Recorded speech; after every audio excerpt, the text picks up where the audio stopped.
بسم اللہ الرحمن الرحیم ان عائشہ رضی اللہ عنہا قالت قال رسول اللہ صلی اللہ علیہ وآلہ وسلم اذا اکل احدکم فلیذکر اسم اللہ تعالی فإن نسی ان یذکر اسم اللہ تعالی فی اولہ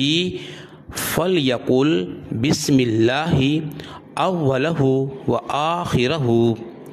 رواہ ابو داؤد والترمذی وقال حدیث حسن صحیح۔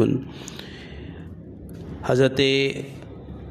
عائشہ صدیقہ رضی اللہ تعالیٰ عنہا سے مروی ہے کہ نبی کریم صلی اللہ علیہ وآلہ وسلم نے فرمایا، جب تم میں سے کوئی ایک کھانا کھائے تو اسے چاہیے اللہ کا نام لے، بس اگر وہ شروع میں اللہ کا نام لینا بھول گیا تو اسے چاہیے کہ وہ کہے بسم اللہ اولہ و آخرہ، یعنی اس کھانے کی ابتدا اللہ کے نام سے اور انتہا۔ اس حدیث کو جو نقل کیا ہے امام ابو داؤد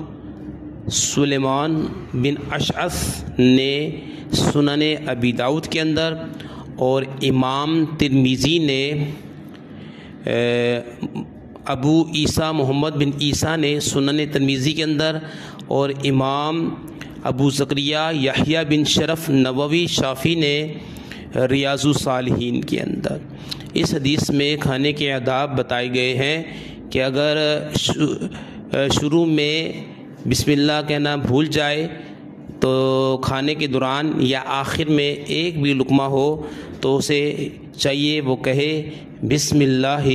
اولہ و آخرہ، یعنی اللہ کے نام سے اس کھانے کی ابتدا اور انتہا۔